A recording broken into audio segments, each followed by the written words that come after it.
আপনার ওই যে আখড়াটা হচ্ছে বাবাজি আমি তো প্রসাদ খাওয়ার লাগে দিতাম এদের দেখা নাই প্রসাদ পাইয়া আইন দিলেছেন কিনা গাড়ি লাল চা দিয়ে আমার উঠাই গেল আমি কই হাল্লা আলু দিছে প্রসাদ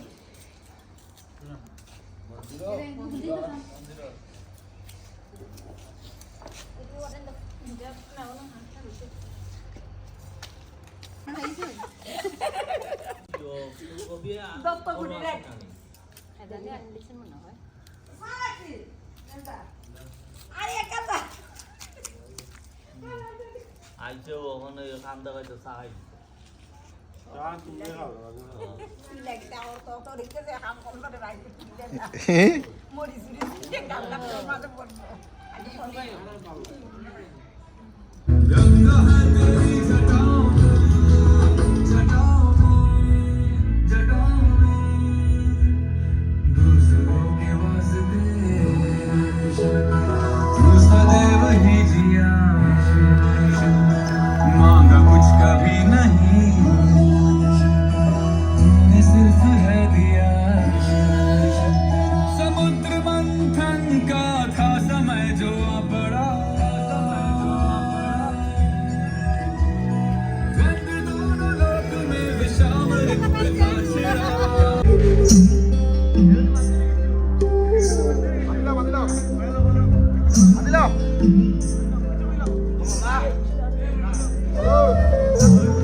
বৃন্দাবন বিলাসিনী রাই আমাদের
একেবারেই অদম, কিন্তু ভগবান অল্প কিছু জ্ঞান দিয়েছেন, সেটা ফলপ্রসূ নয়। এই জ্ঞান যথেষ্ট নয়, আরো জ্ঞানের প্রয়োজন।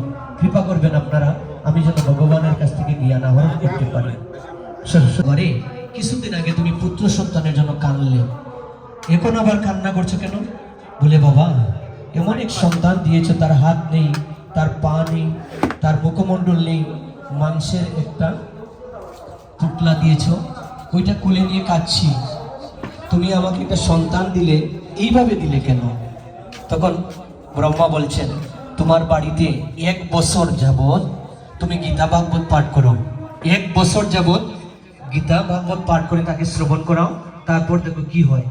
আমরা তো মরার পরে গীতা ভাগবত শ্রবণ করাই, বাবা জীবিত থাকতে তাকে শ্রবণ করাই না। ওই যে ভাগবতের একটি শ্লোক আগে আমি বলি নাই, ভাগবতের শ্লোকে শ্রবণ করার জন্য আগে বলা হয়েছে, নববিধা ভক্তির মধ্যে আগে বলা হয়েছে শ্রবণ, অর্থাৎ শ্রবণ মঙ্গলম। ভাগবতের 10ম স্কন্ধের শ্লোক, শ্রবণ মঙ্গলম তপ্ত জীবন তব কথা অমৃতম, অর্থাৎ তব কথা, কৃষ্ণর কথা অমৃত। গোপীরা বলছে যে হে কৃষ্ণ, তুমি আমাকে দর্শন দাও, তুমি যদি দর্শন না দাও আমরা মরে যাব। কৃষ্ণ এসে বলছে, তোমরা মরছো না কেন? এইভাবেই বলছেন যে তোমরা এখনো মরছো না কেন? আমাকে যদি তোমরা ভালোবাসো, তাহলে আমার বিরহে তো তোমরা মরে যাওয়ার কথা, তাহলে মরছো না কেন? বলছেন তো সেবার মনোনিবেশ না থেকে গৃহটাই ধ্বংস করে ফেলি, তাহলে এই গৃহে লক্ষ্মী থাকবেন কি করে? এই গৃহে ভগবানের বসবাসটা হবে কি করে? এই গৃহটা শুদ্ধ হবে কি করে যদি স্বামী স্ত্রীর মিলন না থাকে, যদি স্বামী স্ত্রী একজন আরেকজনের সাথে ঝগড়া থাকে, একজন আরেকজনকে সন্দেহ করে? আমার কানাইয়ের সেবা করবে কে নিধুবনে গিয়ে? তখন তিনি কি করছেন, ওই সর্পের মন্ত্র তিনি শিখলেন। সর্পের মন্ত্র শিখে ওই উজাকে হাতের কাকনটা কোলে দিয়েছেন। তো রাধারানীর কাছে সখীরা এসে বলছে, তুই ওই হুজাকে তোর কাকন কোলে দিলি, এত কিছু কেন করলি? তখন ঠিক সেই এই কথা আবার বলছেন, আমি যদি এই অবস্থায় পড়ে যাই কোথাও, তাহলে আমি উঠে হয়তো ভগবানের চরণ সেবা করতে পারবো আমার কানাইর। তখন বলছে, যা তোরা আমার জন্য জল নিয়ে আয়। তো কিছু জল নিয়ে আসছেন, ঘরের মেঝের মধ্যে জলটুকু ফেলে ওই কাদামাটির মতো ওইখানে পিছলে করেছেন। পিছলে করে আমরা যখন বৃষ্টি হয় ওই আঙ্গিনা দেখবেন আমরা কি টিপি টিপি করে হাঁটি না, পা টিপি টিপি করে রাধারানী হাঁটছেন, আর ওই পড়ে যাবেন ভাব, এইভাবে পা টিপি টিপি করে হাঁটছেন রাধারানী, হাঁটছেন। আর সখীরা এসে বলছে, যদি এই মুহূর্তে পড়ে যাস তাহলে তো তোর দেহের মধ্যে কষ্ট পাবে, এসব কেন করছিস রে সখী? তখন তিনি হেঁটে হেঁটে যাচ্ছেন, আর এদিকে যাচ্ছেন, এইদিকে আসছেন, এদিকে যাচ্ছেন, এইদিকে আসছেন, টিপি টিপি করে শিবা সাদি গৌর ভক্ত বৃন্দ, হরে কৃষ্ণ কৃষ্ণ কৃষ্ণ হরে হরে, হরে রাম রাম রাম হরে হরে, হরে কৃষ্ণ কৃষ্ণ কৃষ্ণ হরে হরে, হরে রাম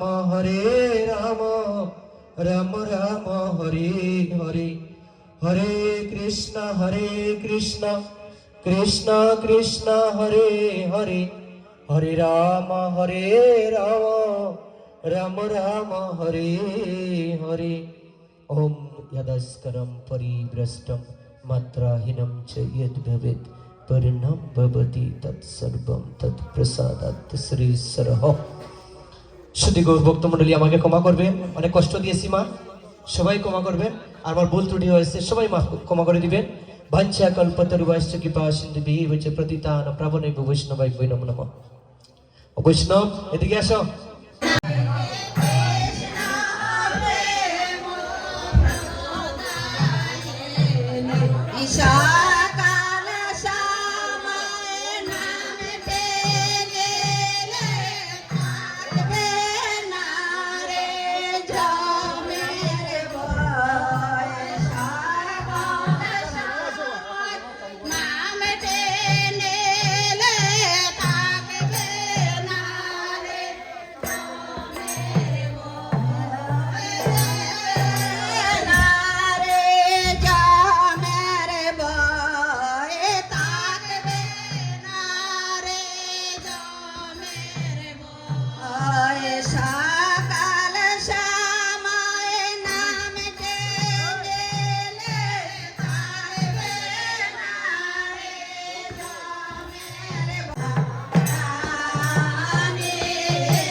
লিগো